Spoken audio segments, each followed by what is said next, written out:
We've been driving our MG4 Electric in the luxury trim for about 2.5 years now. That means we've already had 2 service appointments by now. And we have a few things to report about certain defects or how they were fixed. If you'd like to find out all about the costs and defects we've experienced with the car over the last 2.5 years, then stay tuned. We'll start after the intro.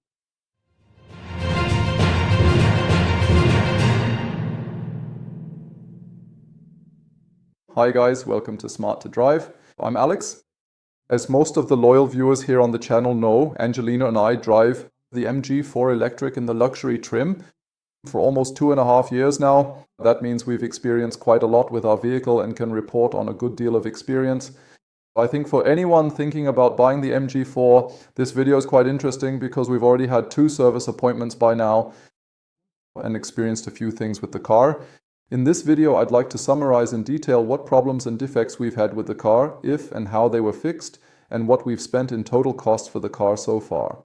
If you're up for it, just stay tuned, and I'd appreciate a thumbs up. And if you subscribe to the channel and hit the little bell, you won't miss any more videos in the future about electric mobility.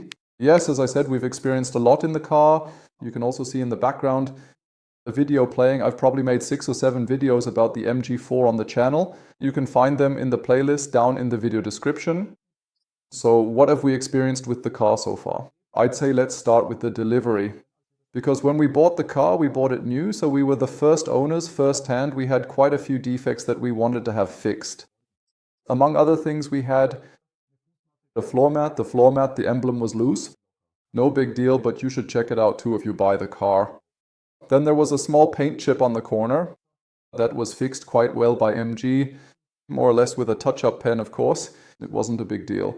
But here too, look closely at the corners of the car to see if the paint isn't 100% there, because if bare metal is showing, it can rust at that spot. For that reason, we made sure that MG fixed that as well.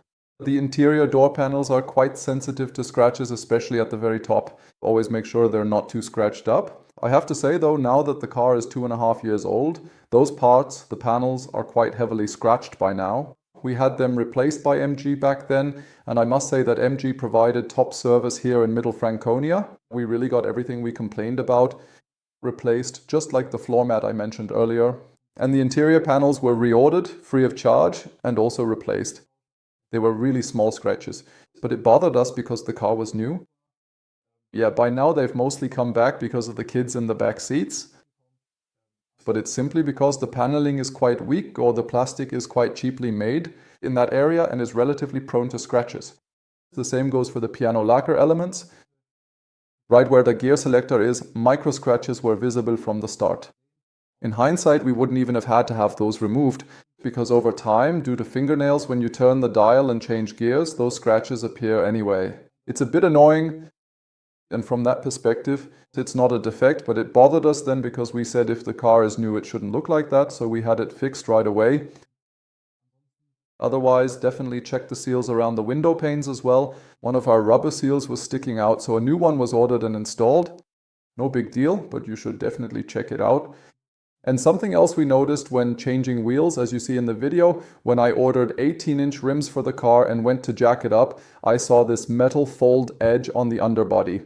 And in some parts, the bare metal was actually showing through. I was personally worried that this might actually lead to rust forming there over time, especially on the underbody, so I reported it to the MG dealership, and they smeared on some kind of black sealing compound. I'm not sure exactly what it's called, but here too it was repaired for free as a gesture of goodwill. As a gesture of goodwill, I don't know if it was necessary, but from the look of it, it seemed pretty clear to me that it would rust after a few years otherwise.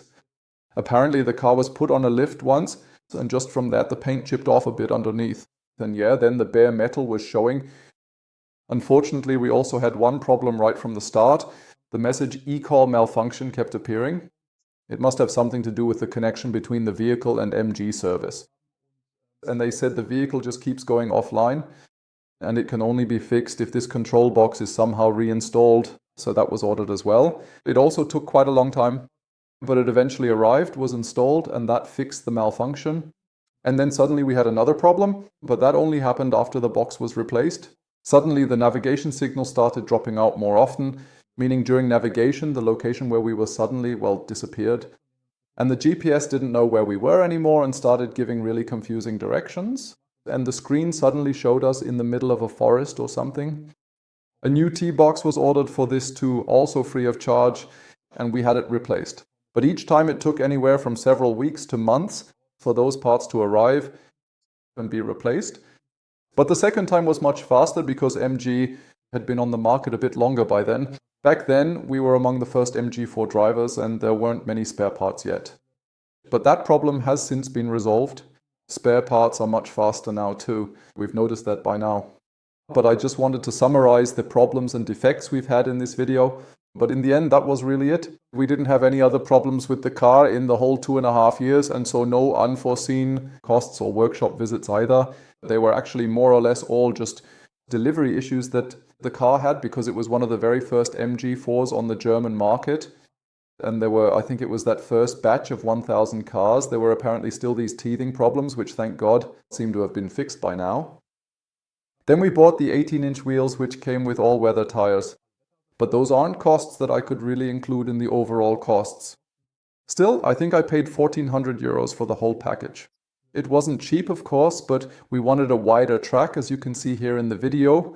I'll just show it to you now. There you can see what the car looked like before, and with the 18-inch rims.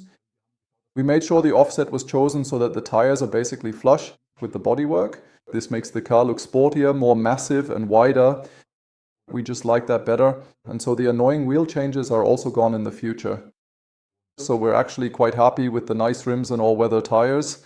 Everything's quickly said about taxes. You don't pay any taxes for electric cars until 2030. So those are also eliminated. And then we had some service appointments. I have them right here in front of me. There were basically 2 of them in total. I'll just show you. The first one was actually still relatively minor. We had to go after 1 year or 24,000 kilometers, and since we drive less than 24,000 a year, it was basically due after 1 year, and we paid 162 euros and 79 cents. Screen wash was included and small parts for a few euros, and otherwise a corrosion protection check was done. Not much is done after 1 year. The service still cost almost 200 euros for everything that was done, so basically the interior and exterior were checked. At least the battery level was checked, which was stated here as 100% state of health. And just the classic things, paint damage and the 12-volt battery were checked. Basically no really big things that were due, tire pressure check and so on. So if you're interested in more detail, feel free to send me an email, then I can send you more information. I don't want to drag this out unnecessarily. And we were back at MG this year, so after 2 years or 48,000 kilometers when this service is due. But this time a bit more was done. For one thing, in addition to all these basic checks and corrosion protection controls, bodywork, battery and so on, the cabin filter was also replaced now, as well as the brake fluid and the key battery. Yeah, we also wondered why the key battery had to be replaced. Because in the end, the battery is still fully functional, but you don't want to suddenly break down and then MG wouldn't cover the fact that you couldn't keep driving. So we had that replaced as well. That was also nearly 15 euros. The cabin filter was charged as a spare part. Small parts, screen wash, key battery and brake fluid. And hold on tight, the service cost, now I have to check again, 344 euros and 84, and I think for the second service on an electric car, that's quite a lot. So all in all, you can say that here, let me check again, altogether we paid, well, over 500 euros, nearly 509 euros for both services. After 2 years of driving, it's not extremely expensive, but it's also not really that much cheaper than with a combustion engine. And in the end, there weren't even any brakes to do or anything. And we don't have oil changes and such, and yet it wasn't quite that cheap. I appreciate our Tesla, for example, with which we haven't even been to a service once because there are no mandatory services. And I changed the cabin filters myself and we check the brakes ourselves regularly. Yes, and then maybe one more point regarding costs is the car insurance. In case anyone else is interested, we have the SF15 no claims class 15 fully comprehensive and pay 547 euros for the MG. And I think that's really cheap. So it's almost half of our Tesla Model Y, not quite, but almost half actually by now, and that's really a top value in my opinion. You definitely can't go far wrong if you're looking for a car that's cheap to insure. What is, of course, another essential factor is the consumption. And for consumption, we're at about 16 kilowatt hours per 100 kilometers, which is actually a pretty good value. So our Hyundai Ioniq 5, which we had before, that had a slightly higher consumption. However, you also have to say that the MG4 isn't more efficient now, or hardly more efficient, than our Model Y Performance, with 2.5 times the power and significantly more space. So there's no miracle to be expected from the car, but we've already tested many cars on the channel and many other compact vehicles aren't more efficient either.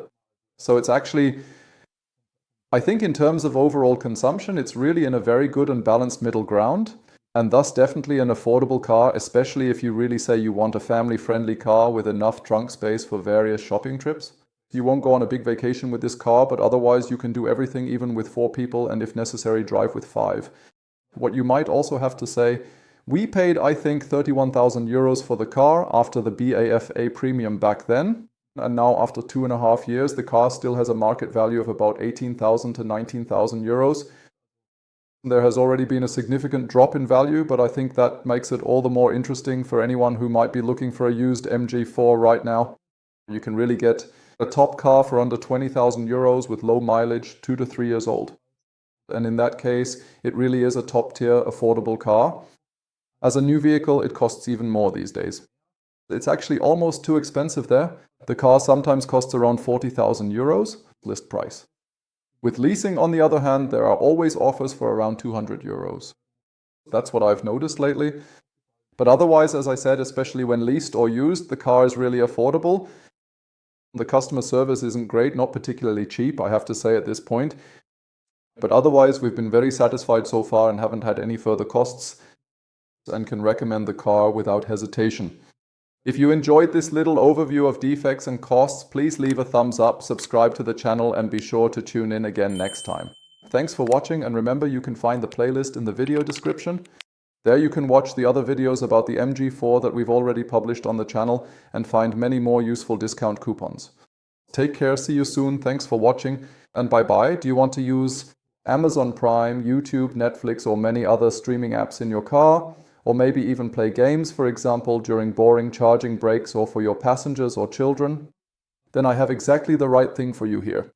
All you need for this is the Linkifun AI box. This is simply connected to your car via a USB cable. You only need a wired connection for Android Auto or Apple CarPlay, and the system starts automatically. You can download various apps here via the Google Play Store, whether it's video streaming or games. Everything is possible, whether it's the internet browser, Spotify, Netflix, Amazon Prime, or YouTube. You can download any app and use it while driving or during charging breaks. In the video description, you'll find the link to the detailed video about the Linkifun AI box. And of course, also the currently valid discount code, which allows you to save a lot of money if you order it now. Have fun shopping.